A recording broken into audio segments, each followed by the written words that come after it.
Salam, selamat pagi saudaraku dikasihi Tuhan. Selamat berjumpa kembali dalam renungan singkat Jemaat Yosodipuro.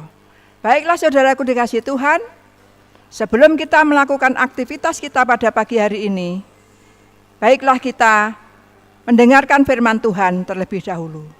Dan sebelum kita mendengarkan firman Tuhan, marilah kita berdoa bersama-sama.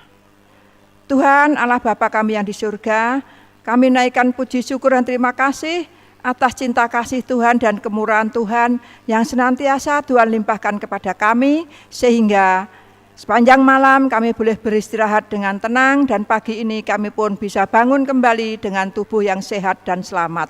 Semuanya ini atas cinta kasih Tuhan. Tuhan, sebelum kami melakukan aktivitas kami mohon tuntunan Roh Kudus-Mu agar kami bisa menerima firman-Mu, dan setiap firman yang kami dengarkan akan tertanam dalam hati kami masing-masing dan menguatkan iman percaya kami, membawa kami semakin hari semakin dekat dengan Tuhan. Terima kasih Tuhan, mengampuni dosa salah kami. Di dalam nama Tuhan Yesus Kristus kami berdoa dan mengucap syukur. Amin. Saudaraku yang dikasihi Tuhan, renungan kita pada pagi hari ini berjudul Iman dan Penurutan.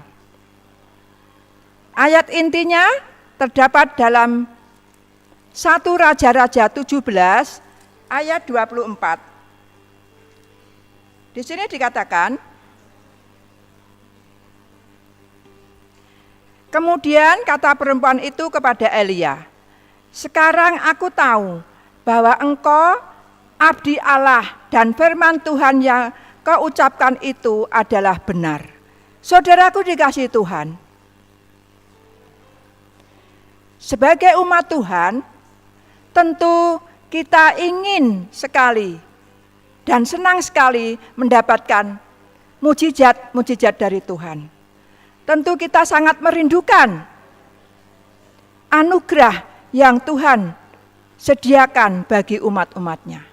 Saudaraku, sekarang bagaimana caranya? Apa yang harus kita lakukan supaya berkat Tuhan atau anugerah Tuhan melimpah kepada kita semua? Marilah kita ikuti alur cerita dalam kitab 1 Raja-Raja 7 sampai 24. Di sini dikisahkan tentang janda di Sarfat. Mari kita baca dalam 1 Raja-Raja ayat 17. 1 Raja 17 ayat 7 sampai 24. Kita mulai dari ayat 7. Elia dan janda di Sarfat. Tetapi sesudah beberapa waktu sungai itu menjadi kering, sebab hujan tiada turun di negeri itu. Maka datanglah firman Tuhan kepada Elia, "Bersiaplah pergi ke Sarfat dan yang termasuk wilayah Sidon, dan diamlah di sana. Ketahuilah, aku telah memerintahkan seorang janda untuk memberi engkau makan." Ayat 10. Sesudah itu ia bersiap, lalu pergi ke Sarfat. Setelah ia sampai di pintu gerbang kota itu, tampaklah di sana seorang janda sedang mengumpulkan kayu api. Ia berseru kepada perempuan itu, katanya, "Cobalah ambil bagiku sedikit air dalam kendi supaya aku minum." Ketika perempuan itu pergi mengambilnya, ia berseru lagi, "Cobalah ambil juga bagiku sepotong roti." Perempuan itu menjawab, "Demi Tuhan Allahmu yang hidup, sesungguhnya aku tidak ada roti padaku sedikit pun, kecuali segenggam tepung dalam tempayan dan sedikit minyak dalam buli-buli. Dan sekarang aku sedang mengumpulkan 2-3 potong kayu api. Kemudian aku mau pulang dan mengolahnya bagiku dan bagi anakku. Dan setelah kami memakannya, maka kami akan mati." Berhenti di sini. Saudaraku, kisah ini mengisahkan pada saat itu sedang ada bencana kelaparan atau masa pagebluk.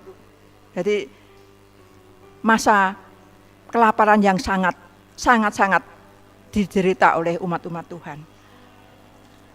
Ayat 13 dilanjutkan, tetapi Elia berkata kepadanya, janganlah takut, pulanglah, buatlah seperti yang kau katakan, tetapi buatlah lebih dahulu bagiku sepotong roti bundar kecil daripadanya, dan bawalah kepadaku. Kemudian barulah kau buat bagimu dan bagi anakmu. Sebab beginilah firman Tuhan, Allah Israel, tepung dalam tempayan itu tidak akan habis, dan minyak dalam buli-buli itu pun tidak akan berkurang sampai pada waktu Tuhan memberi hujan ke atas muka bumi. Lalu pergilah perempuan itu dan berbuat seperti yang dikatakan Elia. Maka perempuan itu dan dia serta anak perempuan itu mendapat makan beberapa waktu lamanya. Tepung dalam tempayan itu tidak habis dan minyak dalam buli-buli itu tidak berkurang seperti firman Tuhan yang diucapkan dengan perantara Elia.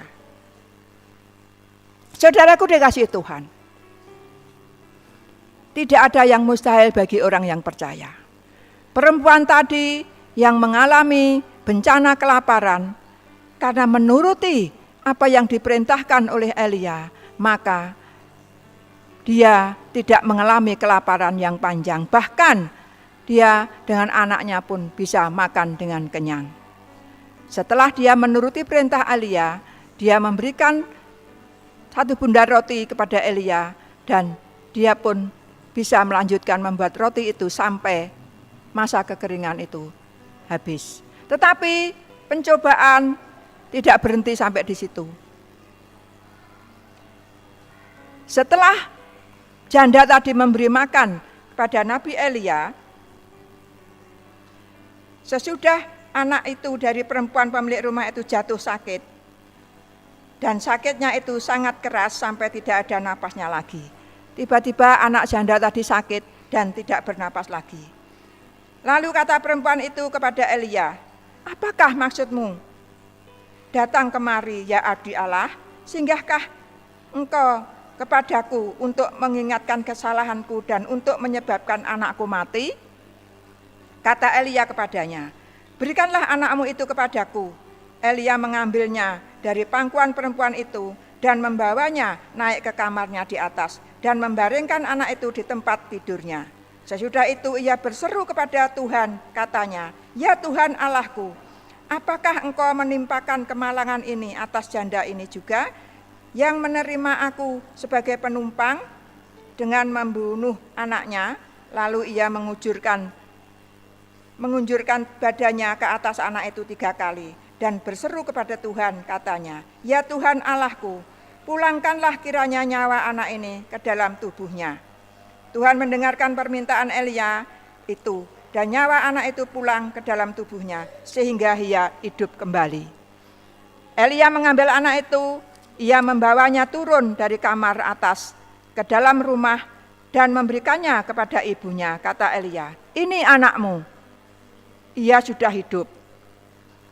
Kemudian kata perempuan itu kepada Elia, sekarang aku tahu bahwa engkau abdi Allah dan firman Tuhan yang kau ucapkan itu adalah benar. Saudaraku dikasihi Tuhan, seperti janda di Sarfat tadi, karena dia sangat percaya, dia sangat yakin, dan dia sangat menuruti apa yang menjadi firman Tuhan.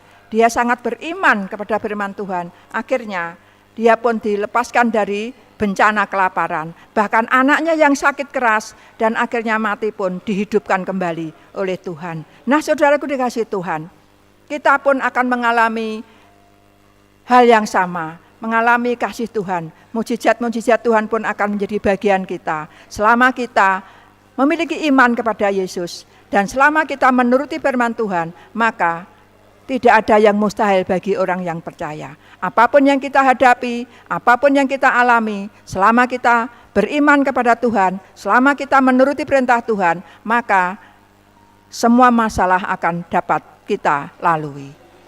Sebagai ayat penutup dalam Wahyu 14 ayat 12, di sana dikatakan, yang penting di sini ialah ketekunan orang-orang kudus yang menurut perintah Allah dan iman kepada Yesus. Saudaraku yang dikasihi Tuhan, inginkah kita mendapatkan anugerah Tuhan?